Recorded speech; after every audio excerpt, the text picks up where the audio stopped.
Well, hello and welcome. You are now listening and perhaps watching the Spark Your Creative podcast. I am your host, Sharon Burton of Spark Your Creative Coaching. And we are back for another episode focusing on my book, Creative Sparks 21 Affirmations and Inspiration for Creativity at Midlife. And I am really excited because I have an extra special guest with me today who is also in the book. But before I get started, I just want to remind everyone to please, if you haven't done so, please hit the like button and subscribe to the podcast or to the YouTube channel so you will not miss another episode of Spark Your Creative podcast, and particularly this series, which is very special. Okay, so for today, we are talking about chapter 6 or affirmation 6, which reads, My space nurtures and supports my creative practice. And I'm going to read a little bit about this chapter to get us started before we engage with our special guest today. Setting up and maintaining a space for creativity is key to serve as a safe container for your creative practice.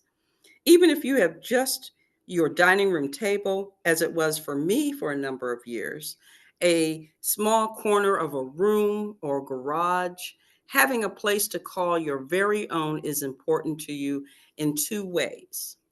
First, a creative space helps to undergird your own creative identity and serves as a reminder of how that is a priority in your life. Second, when you look at and enter that space, it signals to your body and mind that you are ready to create.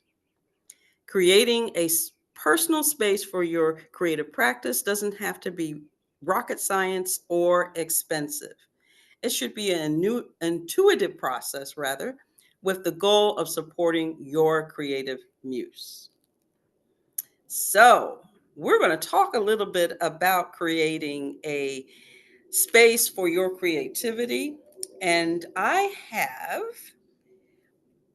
one of my uh, contributors to the book, and also one of my, well, actually, my main best friend, my twin sister, Sherry Burton Steine. And she's going to talk a little bit about who she is and what she does, but just want to welcome Sherry to this podcast. Hello there. Hello, how are you? Doing great, doing great. And yourself? I'm doing pretty good today. Well, good. I'm glad that you are, and I'm glad that you're with me today. I'm wearing purple in honor of you. My sister's favorite color is purple, and just want to thank you for coming today and sharing with us. You've been on the podcast a few years back. I think we talked about color, if I'm not mistaken, and how, working with color and the whole color therapy piece to that. So, um, anyway, we are back, and tell the audience a little bit about what you're doing, and who you are, and just anything that you'd like to share, your creative practice, your business, all of that good stuff. Yeah, so first of all, I am so honored to be on this podcast today and supporting you with your wonderful book. I was really entrenched with the words that you were bringing forward from that chapter. It was amazing. Yeah, so I'm Sherry Burtonstein. I am also an author. I am a home energy practitioner, which entails design psychology, color therapy, and feng shui. I've been a certified feng shui practitioner for over 20 years and have worked on homes both domestically and internationally.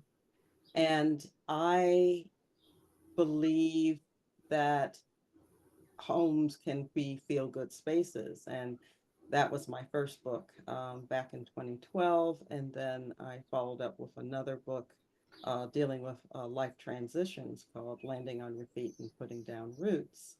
I'm also a certified aromatherapist. I've always incorporated scent into spaces as it relates to feel good spaces or feng shui. So yeah, that's what I do, and I am now cultivating home energy work with other wellness practices. My own personal art program or art practice is making mixed media art dolls as well as watercolor paintings. And I'm in the middle of a really amazing project that was inspired by you, a Oh, journaling project. And hopefully that will be out before the end of the year. So yeah, so that's what I'm about. okay. And we thank you for sharing about your work. And by the way, I do have one of your pieces here. She's an amazing doll artist. And I have this piece here, which I think is one of my I favorite, love if that. not my favorite, art piece Yeah. that that Sherry does. So she is a phenomenal doll artist, 3D artist, and um, I am definitely a big fan of your work. Um, you mentioned two of your books, and one of which I did share with this chapter on some of the things that you were talking about. And on page 55, you talk a little bit about the concept of feel good spaces. And that's how I titled this chapter, because as artists, we have to feel good in our spaces, and we have to have spaces that reflect what we want to bring into the world.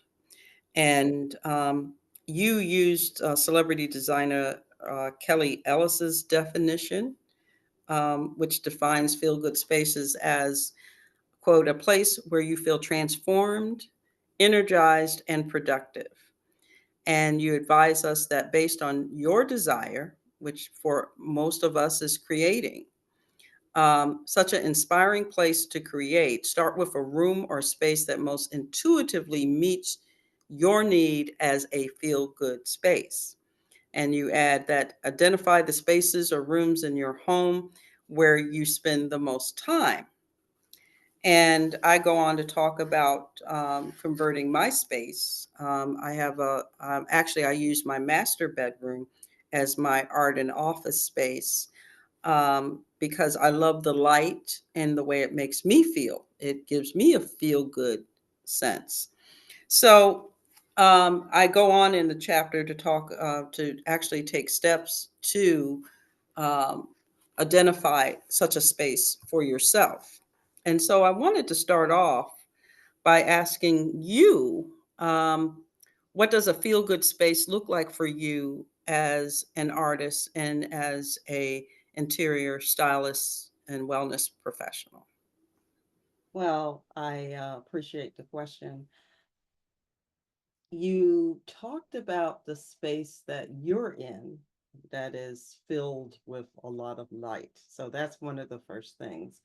A space that's filled with natural light and, if possible, warm ambient lighting to support that. For me, it's a place with textures, colors, meaningful objects that evoke joy and creativity. Um, Organized yet fluid, allowing for easy access to your artist tools, your brushes, your canvases, and so forth, so that you're not spending time trying to find things when you're in that creative mode, right? And a space that just feels inviting and inspiring and nurturing to the creative process. As a designer and color enthusiast and so forth, I love a lot of color. So in my space, I have a lot of different pieces of art. Other dolls, I do collect art dolls from other doll artists. I like to make sure that all my colors is around light. And last but not least, this is an area that a lot of people don't think about is a scent-filled environment, one that enhances and supports the artistic flow. And from that sense, I'm putting on my aromatherapy hat on in really encouraging people to use smells to bring in. And there's a lot of artwork that's coming out now where artists are doing multisensory experiences. And I Mhm. think that that's not an accident. So those are things that I would define as feel good spaces. You know, you talk about scents. Hmm. One of the things that I find from a scent perspective is citrus types Yes. of scents. And Yeah. I've done a little bit of research on how that not only kind of lifts your mood mentally and Yes. emotionally, but it kind of encourages creativity. And as a result of that, in my art space, I use a lot of citrus candles, citrus smelling candles. And Hmm. those are like things like lemon or orange blends or mango or those types of things. And have found in the last few years that that has really been helpful along with music, whether it's smooth jazz, whether it's classical, whether it's old school R&B or classic rock. I love classic rock.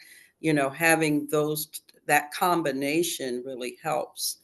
I just finished a training in an expressive arts modality, and it was interesting that before we would start the the lesson or the course or whatever the subject matter of the day, Hmm. our facilitator would make sure to light incense as a way to get started and kind of encouraging us as creative people to do the same. So um, talk a little bit more about that, and what is it about citrus that Well, you know yeah, so it, uplifts and it energizes the mind. You mentioned orange. Sweet orange is one of my favorites to diffuse or spray or what have you. Um, when you're looking at balancing and uplifting the mood, um, mental clarity, um, fresh ideas and motivation, citruses are where it's at. So some of my favorites are sweet orange. I love bergamot. I'm not sure if your listeners are familiar with that, but it helps to boost confidence and alleviate self-doubt during the process. Frankincense really enhances focus and spiritual connection. So if you're doing something from that perspective as an artist, having some frankincense around is very helpful. Um, also, lemon. Lemon again uplifts the energy and it just kind of helps to clarify things in a way that a lot of other oils don't do. Lemongrass, I love lemongrass, which is very encouraging for fresh ideas and motivation as well. And then there's some others that are non-citrusy, some of which I've already discussed. Clary sage is another one. It's really great for women. So for the women artists out there, this is a very good oil for you hormonally, but at the same time, it inspires visionary thinking and intuition as you work through your artwork. And then the combination of lavender and rosemary really balances relaxation and it helps with mental clarity. So those are the ones that I like to use, and I like to use them as you had mentioned with your instructor as a part of a ritual, right? Kind of bringing in a ritual before the art process. I love lighting candles. I love diffusing oils. I like spraying oils as well. One of the things that I do is I had created, with all of the work that I've done in the last several years, a smudge spray. So it's a kind of, this is one that has white sage and lavender. White sage is really good for the immune system. And it also has a lot of clearing properties as it results in creating a energy field that is clear and conducive for positive artwork, thinking, mental clarity, getting rid of anything stagnant and stale. So this is one that I use that I created called Vibrance, and it's available on my website as well. So those are all the things that I like to do. Fresh flowers, bring in flowers, flowers that have smells. As we're moving into the spring and summer season, my roses are going to be coming out. I like to cut them and bring them in as part of my decor. But, even going to the grocery store and, picking up a thing of flowers is really nice. And that also brings color and it also brings smell to the space. So Yeah, that's yeah. Flowers is also one of my favorite environmental, feel good space things.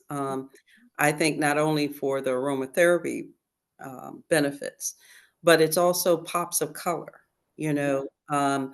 Unless you have a super colorful home on the regular, sometimes you need different colors to just as a way of inspiration. And so I really do enjoy that, and I enjoy bringing fresh flowers into the home, whether it's in my living space or my creative space. So I appreciate you bringing that up.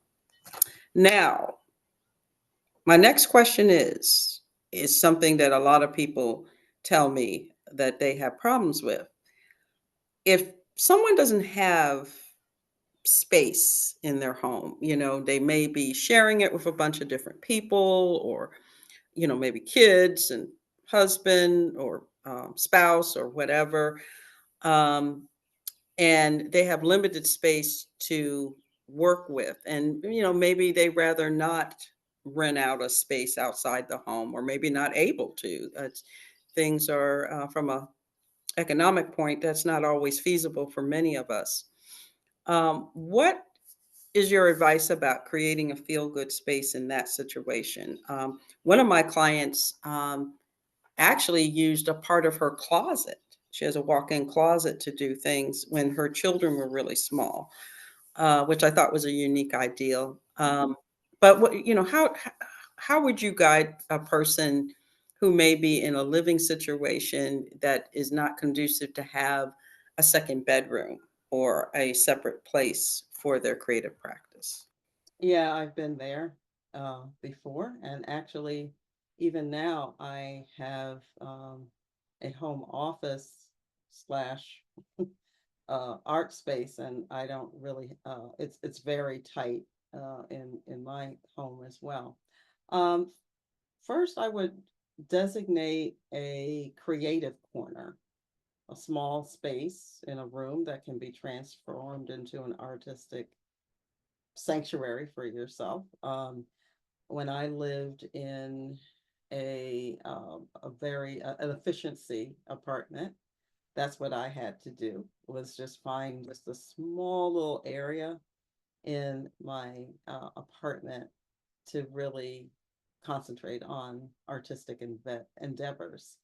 Um, the use of portable items, foldable items such as rolling carts for supplies, a collapsible easel, for example, or a lap desk can also be very helpful.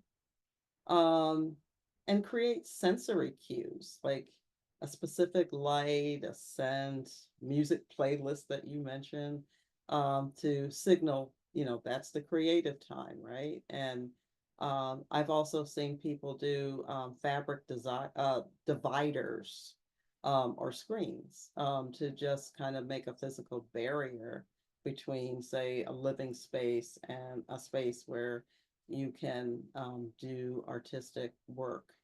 Um, and I really like the idea of the closet, what your friend did, that or your client, I should say. That's very unique. So, when I even talk about the whole idea of feel good spaces, it is a corner in a room.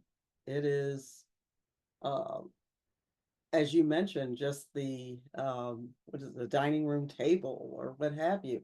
Just carve out that space and make it flexible enough so that you can, when you're finished with your artistic endeavor, you can, pack things up or, but organization is really key, making sure that any space that you have is organized. So any corner of your bedroom, your living room, your dining area, your kitchen, any space can be a creative space. Just make it what it means for you in such a way that it will enhance and inspire you. There's no rules, so there's no um, artistic space police that's going to get after anyone about how big, small, or what have you. Just make it what you feel it should be. And it shouldn't stop anyone from moving forward with creativity because of the fact that the space is not large enough. Because even now, I even go downstairs into my dining area because I like the lighting there. And I just bring all my materials down there and, open up the blinds and bring the light in and start working on my watercolors. Mm-hmm. So I get it, I get Mm-hmm. it. But it hasn't stopped me, and I don't think it should stop your listeners or your viewers. No, and I share in the book how I had to use my dining room table for Mhm. years being in one bedroom apartments because I didn't have the space. And when I bought us this space, I had that intention. And when I walked into that room for the first time, when I viewed it, I was like, yes, it felt good to me. But yeah, I do believe and I do agree that any space is possible. I also encourage people to consider talking to the people in your home, letting them know that, hey, this is my little corner here. And, no one is to mess with anything that's over here. And I like the idea that you talked about the separator, having something to separate that little space too, because it kind of lets people know, hey, she's working, or this is a he or she. Space. This is I a look at artist spaces as sacred. They They're are. They're they're sacred sacred space. space. Yeah. Yeah, definitely, definitely, and I believe in all that too, and again, even the ritual of, and that may not be possible if you have a multi-use space or multiple people in the space, but if you're able to incorporate some kind of aromatherapy, whether it's incense, whether it's sprays or anything, to help kind of create a mood, even in a small space, you can get the benefits of that. Um, Right. And I think the other thing too, and I have my feng shui hat on, is if you either know a little bit about feng shui or if you maybe bring in a feng shui person, they can tell you where the best spot in your home energetically is for creativity. And in some schools of feng shui, there is what we call the Bagua map, where you have all nine spaces, categories, life stations, as we call it, mapped out. And there is a section called creativity. And even if you're in a small space, you can lay that map, so to speak, the Bagua, which is, the energetic map of the home in Feng Shui, and you can find out where that um, creativity section is in your home. And it could be just a small corner. It could be just, a particular area. that you can map out and create your creativity space there that's going to help you as well. So I just thought I would put that in as something for consideration. Yeah, and can you, for those who may not be, I think people have heard the word feng shui a lot, Yeah, um, but a lot of people may not be familiar with it.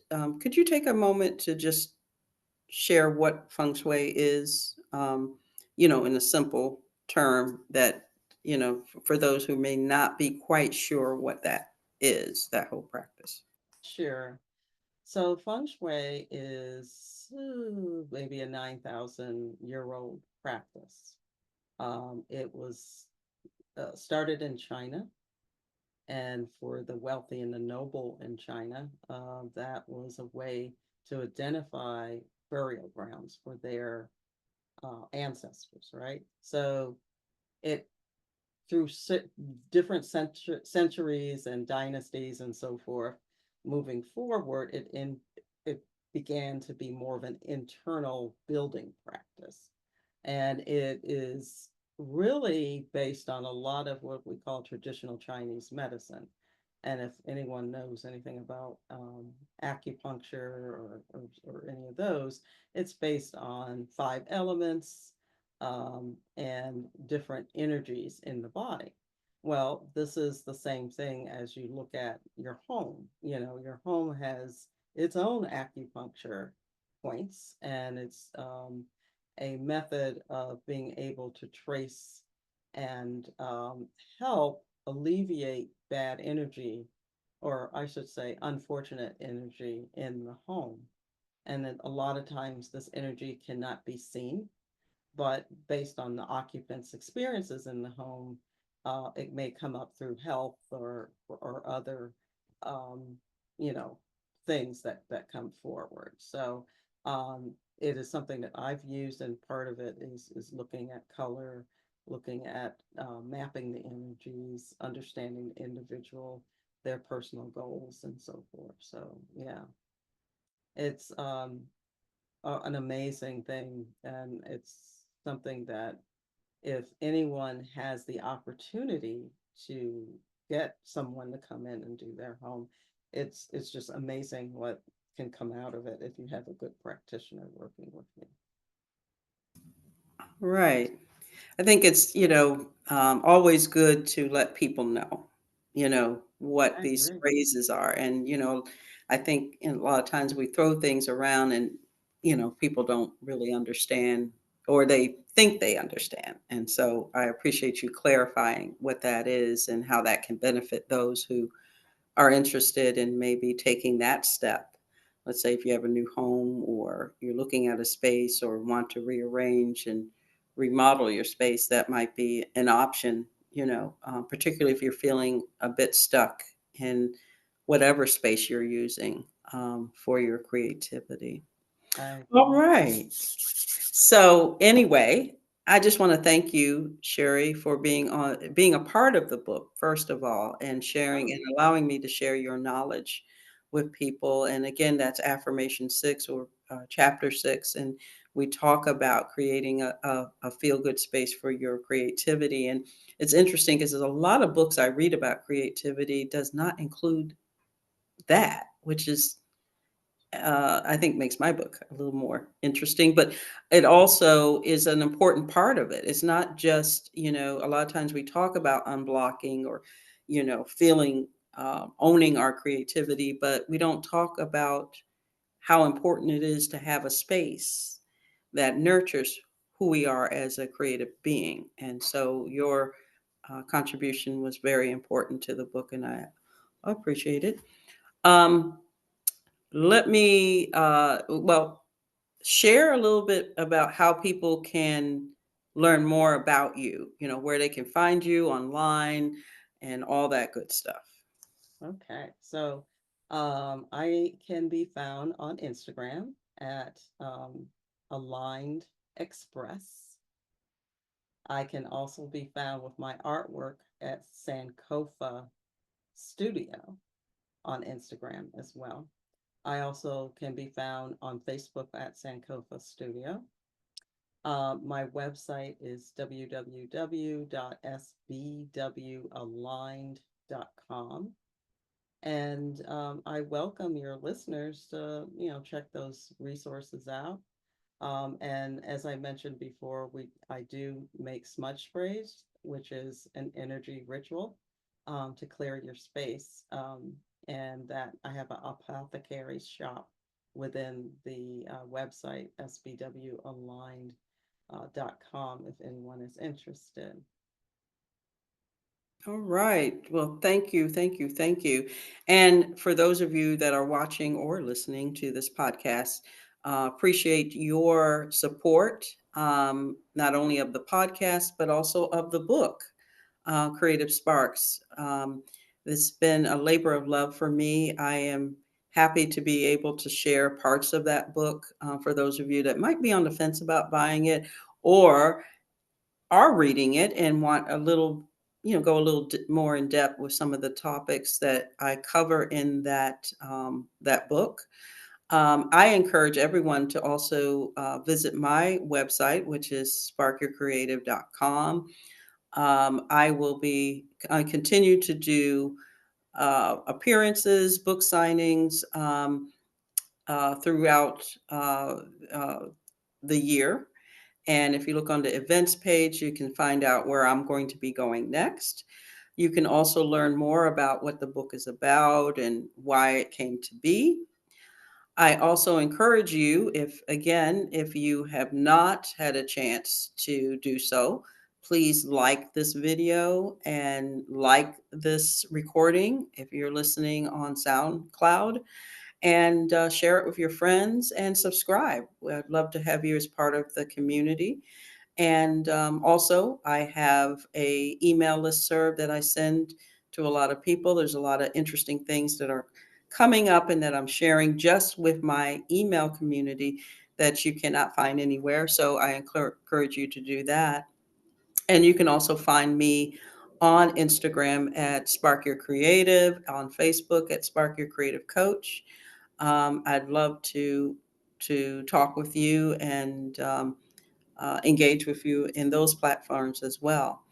Again, thanks for listening, and we'll see you at the next episode. Take care. Bye bye.